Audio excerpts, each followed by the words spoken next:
کہ نوجوان قوم کے لیے کھڑے ہیں، کبھی کسی کی غلامی ہم نے قبول نہیں کی، نہ کریں گے۔ ہم نے تحریک انصاف کا منشور قرارداد پاکستان سے لیا تھا۔ ہمارا رشتہ لا الہ الا اللہ ہے جو ہمیں اکٹھا رکھتا ہے۔ پاکستان جس نظریے پر تھا اسی نظریے پر ہم نے واپس لے کر جانا ہے۔ عمران خان نے کہا کہ امریکہ، اسرائیل اور ہندوستان نے مل کر یہ سازش کی ہے، انہوں نے بوٹ پالش کرنے والے شہباز شریف کو ہمارے اوپر مسلط کیا ہے۔ یہ شہباز شریف کو اس لیے لائے کہ یہ ان کا حکم مانے گا۔ شہباز شریف نے پہلا حکم IMF سے لیا جس کے پیچھے امریکہ کھڑا ہے۔ سابق وزیر اعظم کا کہنا تھا کہ شہباز شریف نے حکم مانتے ہوئے IMF کی شرائط مانی۔ انہوں نے پٹرول فضل الرحمان کی قیمتیں 60 روپے بڑھا دیں۔ ڈیزل کو جب پتہ چلا کہ قیمت اس کی 60 روپے بڑھا دی گئی ہے، وہ عمرہ کرنے چلا گیا اور ڈیزل عمرہ کرنے بھی بھیس بدل کر گیا، کیونکہ ان کو پتہ تھا کہ کسی نے دیکھ لیا تو وہاں بھی ڈیزل ڈیزل کے نعرے لگیں گے۔ انہوں نے کہا کہ جب بھی ہماری حکومت تھی ہم پر بھی IMF کا دباؤ تھا کہ پٹرول اور بجلی کی قیمت بڑھاؤ، لیکن میرا جینا مرنا پاکستان کے لیے ہے، میں پاکستان کے لیے جیتا مرتا ہوں، کسی کے سامنے میں نہیں جھکتا، میرے دل میں لا الہ الا اللہ ہے، میں کسی کے سامنے نہیں جھکتا۔ چیئرمین پاکستان تحریک انصاف نے کہا کہ IMF نے ہم سے کہا 10 روپے پٹرول فضل الرحمان کی قیمت بڑھاؤ، ہم نے 10 روپے قیمت بڑھانے کی بجائے کم کر دی۔ ہم نے اپنے اخراجات کم کیے، ہم نے ادھر ادھر سے اپنے اخراجات کم کر کے عوام کی فلاح و بہبود کے لیے، لوگوں کی فلاح و بہبود کے لیے کام کیا اور ہم نے حالات کو کنٹرول رکھا۔ عمران خان نے کہا کہ میں پوچھتا ہوں کہ یہ حکومت کیوں گرائی گئی؟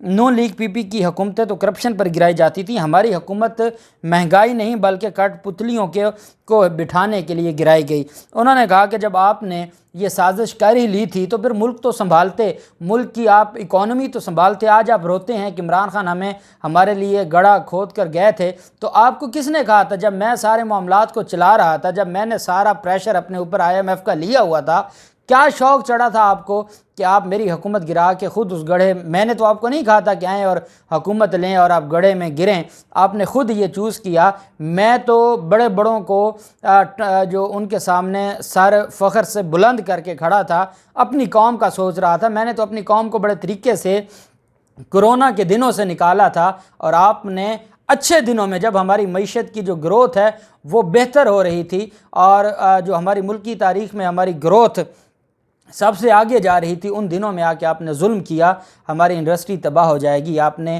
جو بجلی کا بحران پیدا کر دیا ہے، ڈیزل پٹرول مہنگا کر دیا ہے، ہماری انڈسٹری تباہ ہو جائے گی اور ہماری زراعت تباہ ہو جائے گی، اور ہماری انڈسٹری اور زراعت کے علاوہ ہمارا کوئی اور جو زر مبادلہ کا کوئی اور طریقہ نہیں ہے، اور کوئی اور ہماری سورس آف انکم ہمارے ملک کا نہیں ہے۔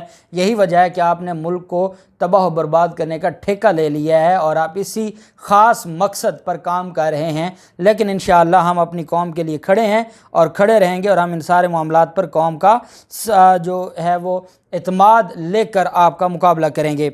دوسری طرف صدر پاکستان مسلسل، پہلے گورنر پنجاب تھے، پھر صدر پاکستان کی طرف سے مسلسل ٹف ٹائم دیا جا رہا ہے موجودہ امپورٹڈ حکومت کو۔ امپورٹڈ حکومت نے پہلے قومی اسمبلی سے نیب کے جو قوانین ہیں اور ترمیم ہے اس کو چیلنج کیا اور اس کو منظور کروایا، پھر الیکشن کمیشن کے جو قوانین ہیں ان میں ترمیم کر کے ان کو منظور کروایا، پھر سینٹ سے کروایا، لیکن ان کو لگتا تھا کہ صدر پاکستان کے پاس جائے گا اور صدر پاکستان اس کو منظور کر کے دے دیں گے۔ صدر پاکستان کی طرف سے باقاعدہ شک وائز اس کے اوپر اعتراض لگائے گئے ہیں۔ یہ پہلا ملک کا صدر ہوگا جس نے اس جو قانون کو پڑھا ہے اور بلکہ ایک ایک شک کو ڈسکس کیا ہے کہ اس میں یہ خرابیاں ہیں، یہ غیر آئینی اور غیر قانونی چیزیں ہیں جو آپ نے ایڈ کی ہیں۔ صدر مملکت نے بل آرٹیکل 75 کی شک 1B کے تحت واپس وزیر اعظم کو بھجوائے ہیں اور ہدایت کی ہے کہ پارلیمنٹ اور اس کی کمیٹیاں ان بلوں پر دوبارہ نظر ثانی کریں اور تفصیلی غور کریں۔ صدر مملکت کا کہنا تھا کہ صدر مملکت کو قانون سازی کی تجاویز پر مطلع نہیں کیا گیا اور مطلع نہ کر کے آپ نے انفارم نہ کر کے آئین کے آرٹیکل 46 کی خلاف ورزی کی ہے۔ آپ نے صدر کو بتائے بغیر قانون ساز کی طرف سے یہ بھی اعتراض کیا گیا کہ جو دونوں بل ہیں وہ جلد بازی میں بنائے گئے ہیں اور 26 مئی کو قومی اسمبلی اور 27 مئی کو سینٹ سے منظور ہوئے۔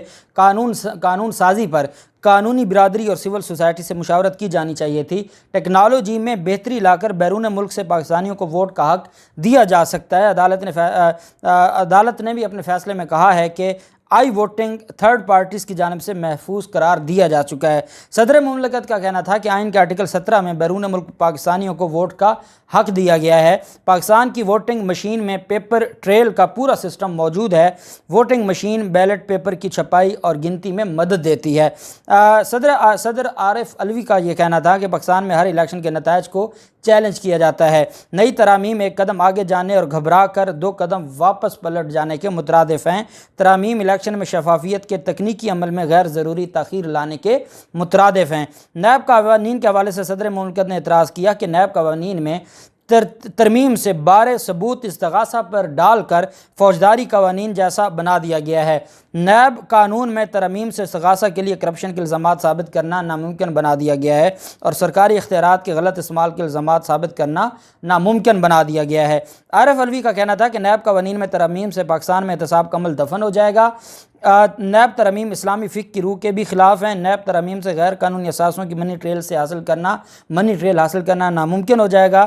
ترمیم منظور کرنے سے عدالتوں میں میگا کرپشن کے کیسز بے نتیجہ ہو جائیں گے۔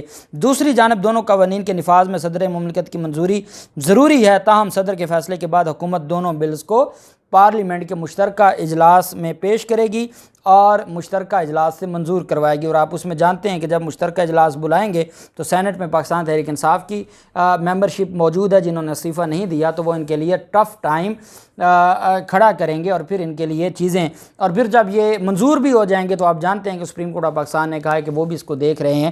بہرحال صدر نے حق ادا کیا ہے کہ وہ ہمارے ملک پاکستان کے صدر ہیں اور وہ ہر شہری کے صدر ہیں، اور انہوں نے شک وائز ایک چیز پر اعتراض اٹھایا ہے جس پر ہم صدر پاکستان کو مبارکباد پیش کرتے ہیں اور امید کرتے ہیں، اچھے کی امید کرتے ہیں۔ اللہ پاک پاکستان کا حامی و ناصر ہو۔